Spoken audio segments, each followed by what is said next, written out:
Imagine sending a private, sealed letter to your bank. You drop it in the mailbox, fully expecting it to arrive safely. But along the way, it gets snatched right out of the air, opened, read, and swapped out with a perfect replica before continuing.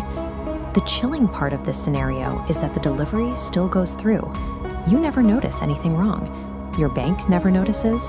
The entire interception happens in total silence. This exact vulnerability exists inside computer networks. It's a technique known as ARP spoofing. This vulnerability is built into the protocol itself, turning a network's basic method of identifying devices into a silent, exploitable weakness. To understand how this works, we need to look at how devices find each other. While computers use IP addresses to navigate the broader internet, devices on a local network can't actually send data using those IP addresses alone. In this layout, the computer knows the printer's IP address. But physical data delivery requires a MAC address, a hardware ID hardwired into the device's network card. Without it, the computer has no physical destination for the packets.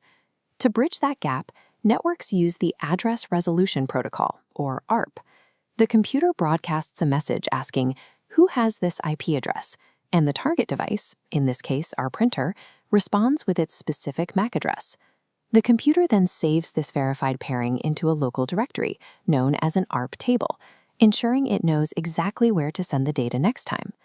This system is highly efficient, but it has a massive historical blind spot. ARP was designed decades ago for small, cooperative networks, meaning it was built with almost zero authentication. It doesn't check IDs, it doesn't ask for passwords, it trusts whatever it receives. Relying on a directory that operates entirely on the honor system creates a highly exploitable loophole. Anyone on the local network can start answering questions that were never meant for them. In this diagram, we have 3 devices: a victim computer, a router, and an attacker. Normally, traffic flows directly from the victim to the router. To hijack this connection, the attacker initiates ARP poisoning, broadcasting lies across the local network. The attacker tells the victim computer, "I am the router," and tells the router, "I am the victim computer." Because ARP demands no proof, both willingly overwrite their internal tables, swapping legitimate MAC addresses for the attackers. Without touching hardware or installing a single line of malware, the attacker has successfully used the network's own rules to reroute the flow of information. The secure line is immediately severed. Every packet of data the victim attempts to send to the internet is now automatically routed directly into the attacker's machine. The attacker now holds the digital envelope, able to read, copy, or maliciously modify the data. To keep the illusion alive, they quietly forward intercepted traffic to the real router, so the victim notices absolutely no interruption. This position, secretly bridging 2 unaware parties, is known as a man-in-the-middle attack.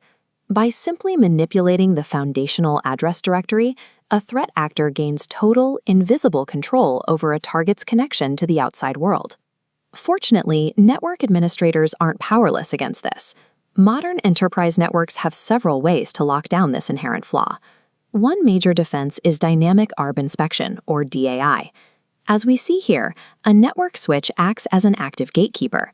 It cross-references incoming ARP messages against a trusted database, and if a device starts broadcasting false identities, the switch stops it cold. Administrators also use network segmentation to break the network apart into smaller, isolated zones. If an attacker tries to flood the network with lies, those broadcasts hit a wall, restricting the damage to a very small area. And as a final failsafe, there is HTTPS encryption. Even if a man-in-the-middle attack succeeds in capturing the traffic, strong encryption ensures the actual payload remains unreadable to the attacker.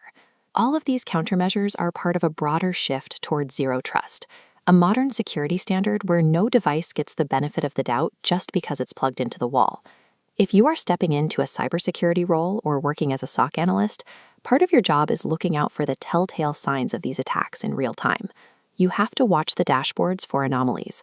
A sudden mapping change where a known IP is suddenly linked to a new MAC address, or an unexpected massive flood of ARP replies hitting the local network are major red flags. Constant vigilance over these internal directories is the only reliable way to catch an invisible interceptor before the damage is done. But ARP is just for local networks. If an attacker can do this much damage by manipulating the directory inside your office, what happens if they compromise the global directory of the entire internet? What happens if you type a legitimate address into your browser, but the network silently redirects you to a perfect malicious replica? That requires an entirely different kind of manipulation, and it's exactly what we'll explore in the next lesson: DNS poisoning.